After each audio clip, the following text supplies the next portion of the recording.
Vintage Backyard RC.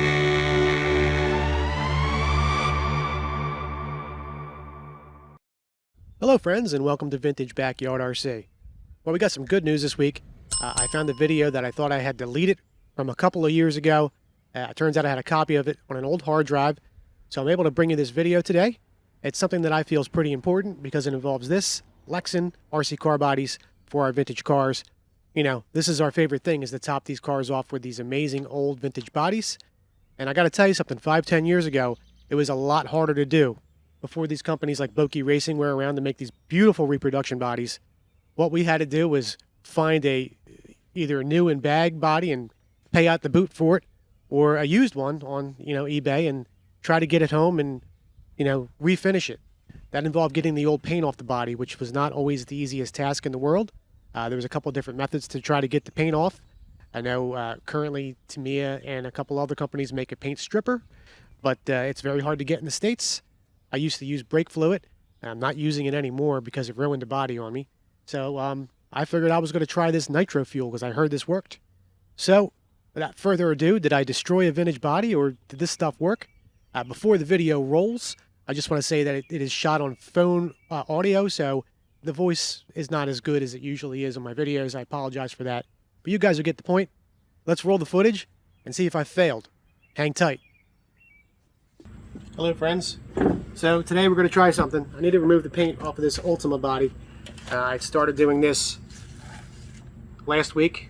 I was using my normal process of using brake fluid, .3 brake fluid. It's always worked for me.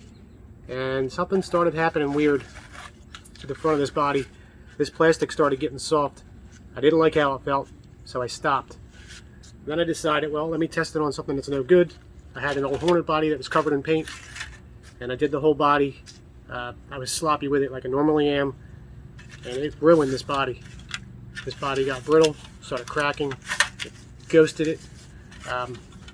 Zoe brake fluid does not work anymore. I don't know why it did that.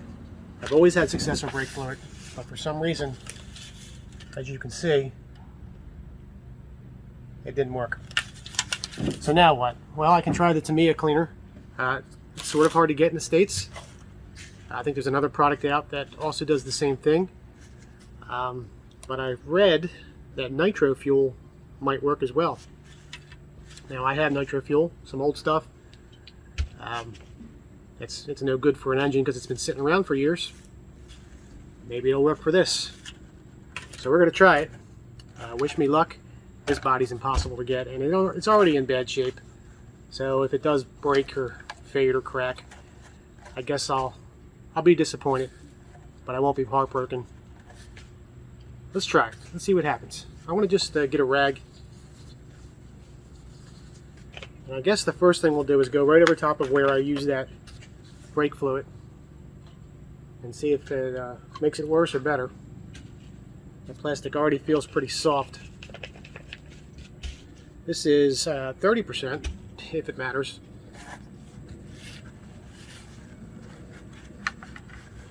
Oh, that seems to be working. Oh yeah. Oh, rubs right off. Okay.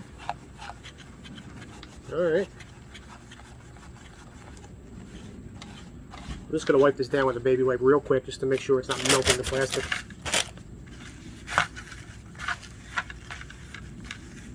Now this shell, if I can get this paint off, will be white again, so I'm not too concerned with leaving some streaks in it. But look at that. So this works. The plastic feels okay. It doesn't feel sticky, or how it gets that slime to it when it starts melting. Wow, how about that, huh? Okay, so I guess nitro fuel works. I'm going to continue trying to get the rest of this paint off. Look how thick this paint is, guys. This is the worst paint job ever. So stand by. We'll see if I can get it off without ruining this body. Wish me luck.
this area right here was especially beat up and had like 10 coats of paint on it. You can also see there's cracks here, so I'm going to repair this with some Shugo after I'm done getting this paint stripped off. It was quite a challenge.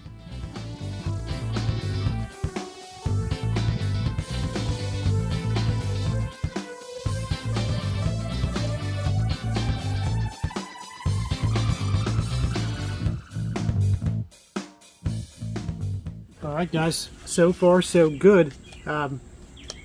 One of the areas that I was very concerned with is there's 2 hairline cracks on top of this back plate here. What I did was I got my Dremel, I drilled 2 holes where the cracks were. It's an old school trick, it'll help stop the crack from spreading once it hits the hole. And I'll continue cleaning up around here. Working pretty good though. Very impressed. Well guys, in an hour and 15 minutes, I have a body that's almost ready for paint.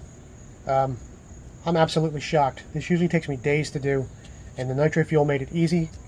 Towards the end, I would just kind of hold it in one spot, smush the paint away. So surprised. Now, I will say, I do have some milking on this body, but there was so much paint on this body and there's so much damage to it, I can't confirm that the nitro fuel did that. That could have been there and I didn't notice it. I don't know. So if you're going to try it, I would put it on an inconspicuous spot somewhere on your body just to make sure that it doesn't ruin it. I don't want to tell you this works and then you go do it and it ruins one of your vintage bodies. That's not cool. So test it out first. But I'll be using this. This is amazing. It works. Confirmed. This needs a little shoe goo to fix all these cracks, some white paint, and I'll have an original runner body with a little bit of work and some free nitro fuel that I had. Oh, there's a tip for you as well. If you guys know any racers that run nitro, they usually have a spare quarter gallon of fuel lying around that's been open for too long. They won't run it in their engines.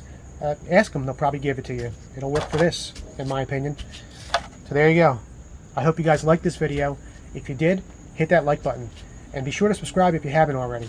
I'm going to move on to the next project, get some paint on this, and you guys rock on. We'll talk down in the comment section. Take care.